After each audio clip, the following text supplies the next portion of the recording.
하나님의 말씀을 늘 염두에 두고 또 자주자주 하나님께 여쭈면서 결정을 내리고 순종했던 다윗은 점점 강성해져 갔습니다마는 그렇지 않은 사울 왕가는 점점 약하여져 갔죠. 그러다 결국 이스보셋의 군대 장관 아브넬이 또 굉장히 어렵게 목숨을 잃습니다. 참 가슴 아프게 죽임을 당하죠. 그리고 사울의 아들 이스보셋도 죽임을 당합니다. 가만히 살펴보니까 전세가 다윗에게로 다 넘어간 것을 보고 난 다음에 이스보셋의 군 지휘관이었던 바아나와 레갑이 자신의 왕이었던 이스보셋을 칼로 찔러 죽입니다. 참 이런 거 보면은 정치계가 굉장히 인간의 가장 지저분하고 더러운 모습을 드러내는 장소다라고 하는 것을 알 수가 있죠. 자신의 이득을 위해서는 판단을 딱 내려서 자신의 왕까지도 잠을 자고 있던 왕을 죽이는 곳이 이런 곳입니다. 그래서 결국 어떻게 됩니까? 자신들의 왕이었던 이스보셋을 찔러서 죽이고 그리고 그의 목을 잘라서 그걸 가지고 다윗 왕에게로 가죠. 다윗은 그때 남쪽의 유다 지파의 왕이었습니다. 그 이스보셋은 북쪽의 11개 지파의 왕이었는데요. 이 이스보셋을 죽이고 그 목을 가지고 다윗에게로 가죠. 다윗 왕이 칭찬해주고 벼슬을 내릴 것을 기대하고 갔던 것입니다. 만약 다윗이 일반 왕이었다면 아마도 이 두 장수에게 상을 내렸을 것입니다만 다윗은 일반 왕이 아니었죠. 그는 일반 왕과는 차이가 확연하게 나는 하나님의 사람이었습니다. 죄악을 저지르고 찾아온 그 두 장수를 칭찬하기는커녕 너희가 흘린 피에 대한 대가를 너희가 담당하라고 하면서 그 두 장수를 죽입니다. 그리고는 이스보셋의 그 머리는 거두어서 장사를 지내주죠. 그래도 다윗이 그 더러운 정치 세계에서 정의와 공의를 분명하게 보여주고 있는 것입니다. 정의와 공의가 어떤 것인지 아마 여러분 잘 아실 겁니다. 죄를 지으면 그에 상응하는 벌을 내리는 겁니다. 감옥에 가두어야 돼요. 그리고 선을 행하면 그에 상응하는 복을 내리는 것, 이것이 바로 정의와 공의가 시행되는 것이라고 할 수가 있습니다. 다윗의 때에 나라가 잘 되었던 이유가 바로 이 정의와 공의가 흘러내려갔기 때문에 그런 것이죠. 이것이 위에서부터 흘러내려가면 아래에도 다 같이 정의와 공의가 시행이 될 수가 있는 것입니다. 우리나라도 이게 잘 되어야 합니다. 정치인들이 죄악을 저질렀음에도 불구하고 그 죄를 죄라하지 않고 선으로 둔갑을 시켜버리고 아무것도 아닌 것처럼 지나가 버리면은 그 나라 전체가 그 악한 영향력을 위에서부터 받게 되는 겁니다. 그러면은 자동적으로 국민들도 정치인들도 그러는데 이렇게 나가는 겁니다. 이게 바로 망조가 되는 것이죠. 그래서 우리는 우리나라의 사법부가 살기를 위해서 늘 기도해야 되고 이런 개념을 가지고 이 국가의 운영되는 모습을 볼 수가 있어야 합니다.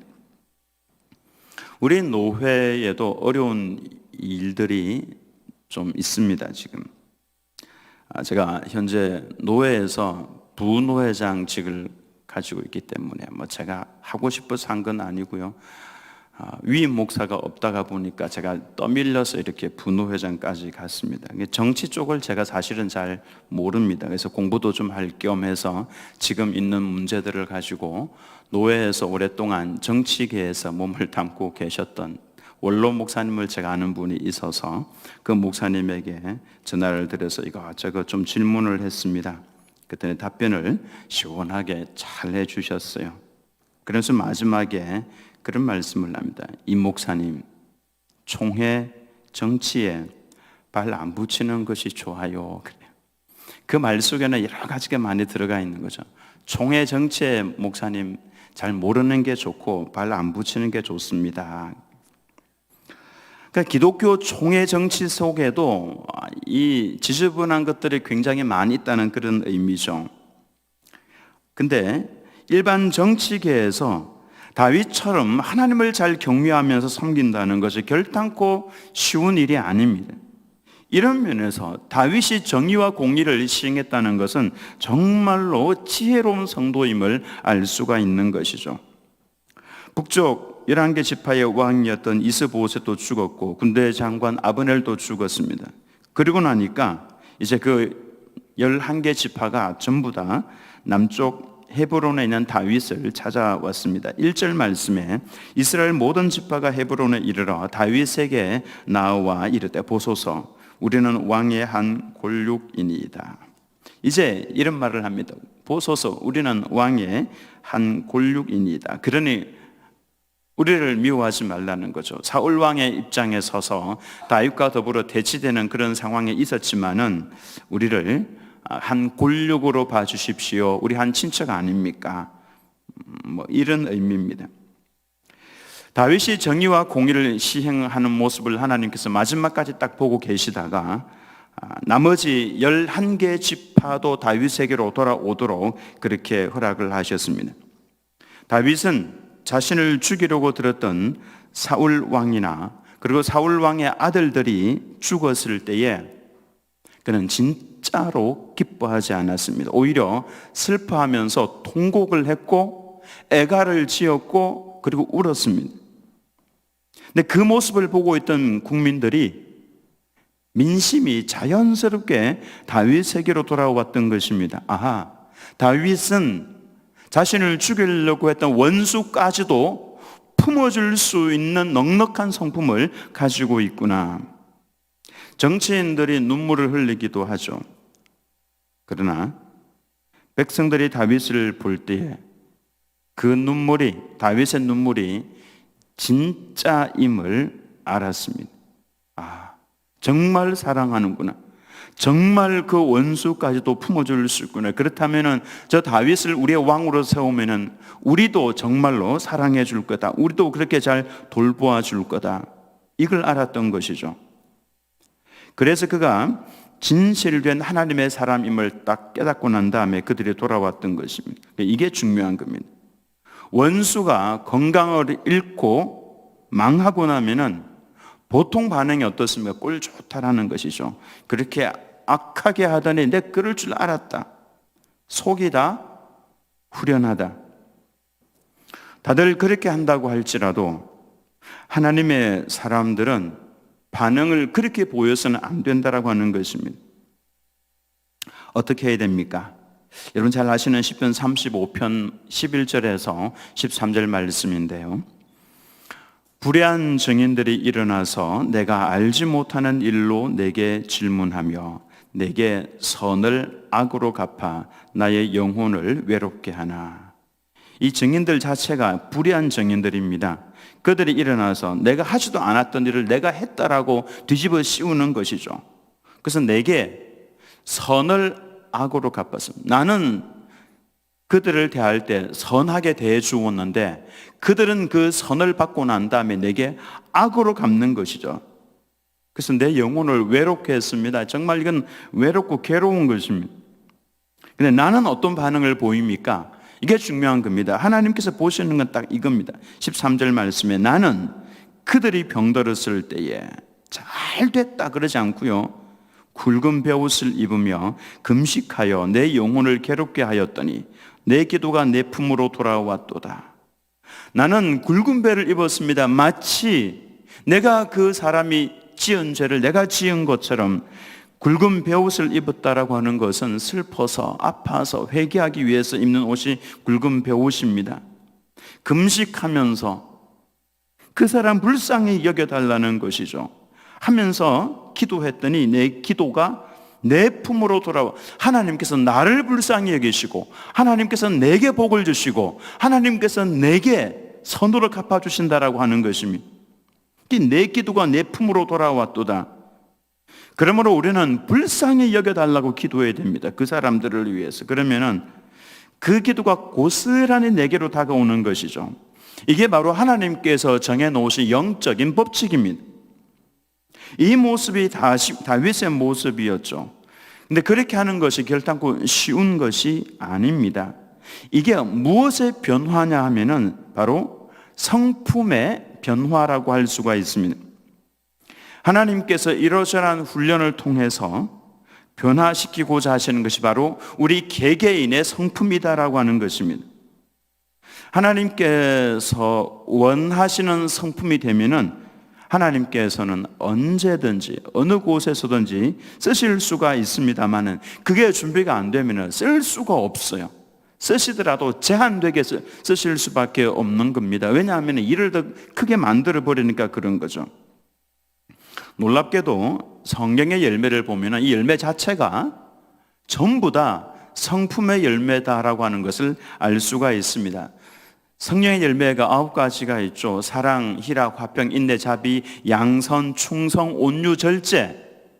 우리는 보통 성령의 열매에 그러면은 무엇인가 굉장히 큰 기적이라든지 큰 역사 이렇게 생각을 할 수 있는데 이게 전부 다 성품의 변화입니다. 즉 내가 성령이 충만하면은 드러나는 현상이 바로 이와 같은 것들이라는 거죠. 사랑과 희락, 화평, 인내, 자비, 양선, 충성, 온유와 절제.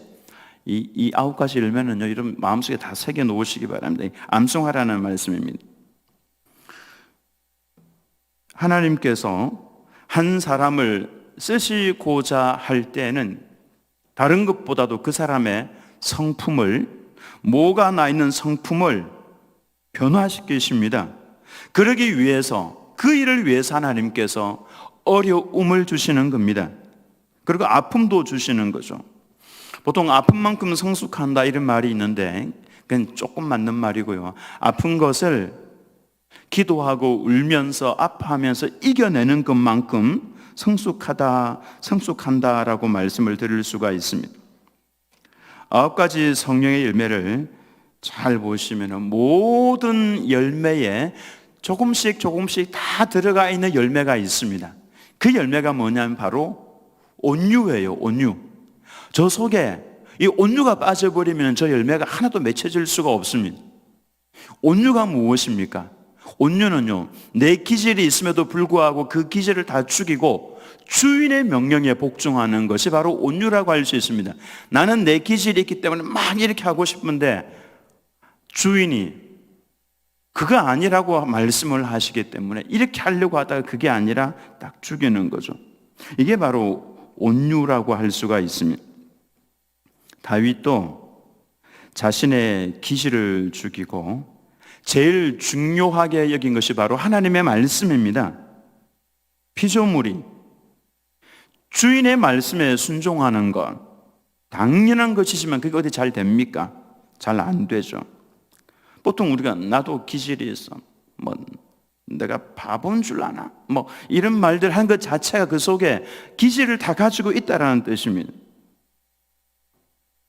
근데 다윗은 자신의 기질을 죽이고 하나님의 말씀대로 순종을 했습니다. 바나와 레갑이 이스보셋 목을 가지고 와서 그 앞에 딱 엎드려가서 절을 하면서 왕이시여 당신의 원수를 죽여서 그 머리를 가지고 왔습니다. 그러면 수고했다. 이게 원래 사람들의 모습인데 하나님의 사람은 다르죠.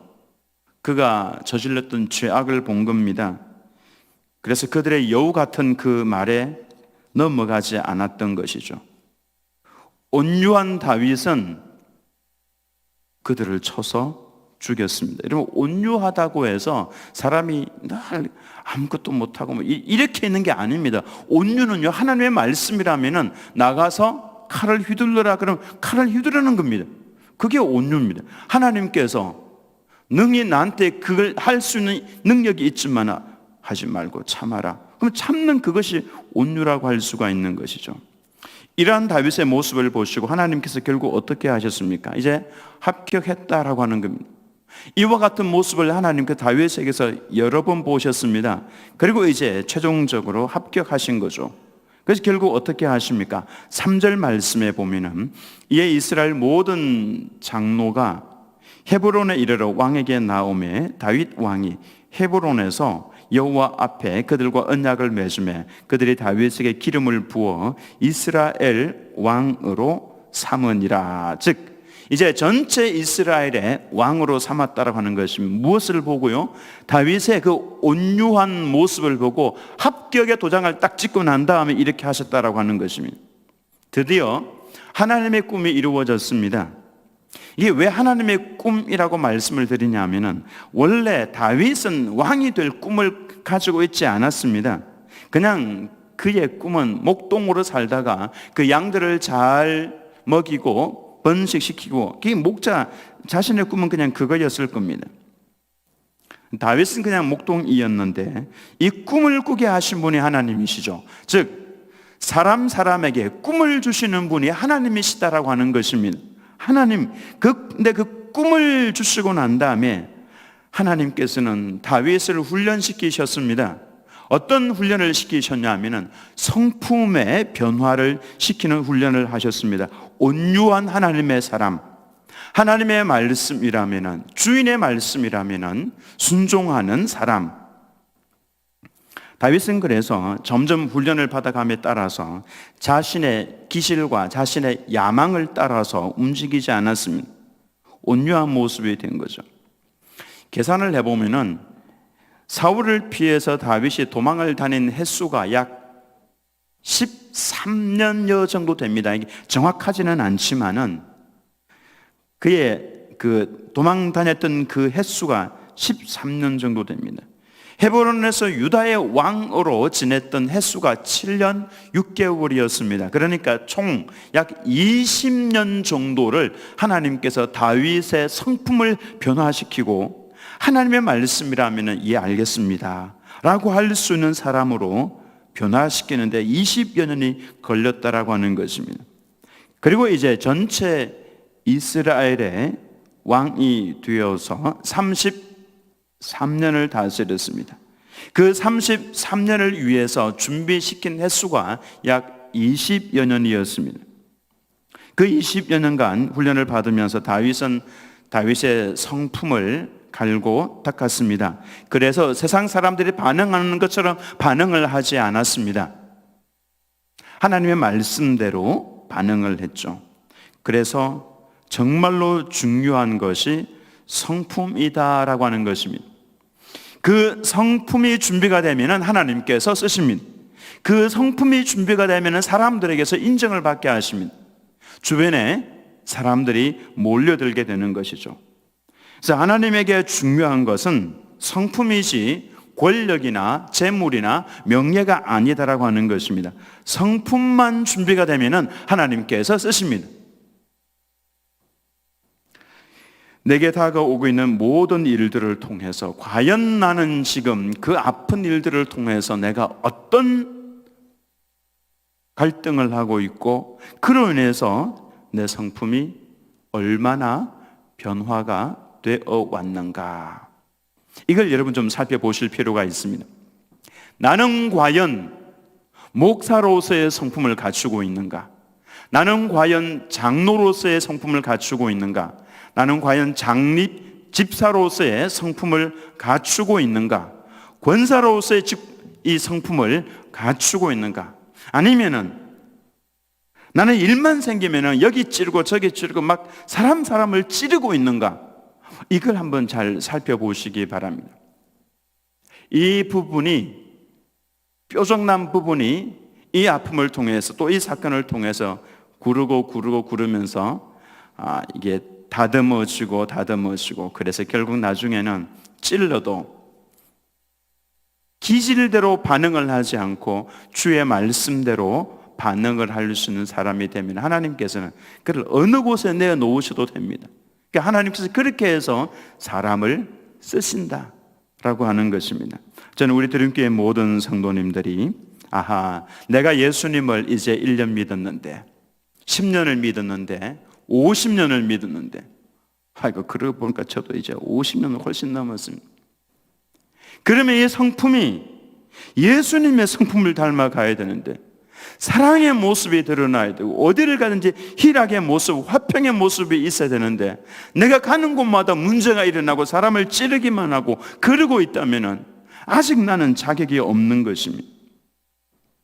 우리가 온전한 변화가 언제 다 일어나겠습니까마는, 그러나 10번 찌르던 것이 이 일을 겪으면서 한 번씩 줄어들면 됩니다. 10번 찌르던 것이 이제는 6번 찌르고 5번 찌르고, 그러면 잘하고 있는 겁니다. 그 나중에는 결국 누가 바라보아도 예수님의 모습으로 그렇게 변화가 되어가는 것이죠. 우리 드림교회 모든 성도님들이 내게 다가오고 있는 아픈 일들 때문에 무조건 아파하고 절망할 것이 아니라, 이 일을 통해서 하나님께서 내 성품을, 모난 부분들을 변화시키려고 하시는구나, 온유한 성품으로 바꾸어 가려고 하시는구나, 그 훈련 속에 내가 지금 들어가 있는 것이구나 라는 생각을 가지면서 우리의 성품이 예수님의 성품으로, 온유한 성품으로 변화가 되어 가시기를 예수님의 이름으로 축원합니다.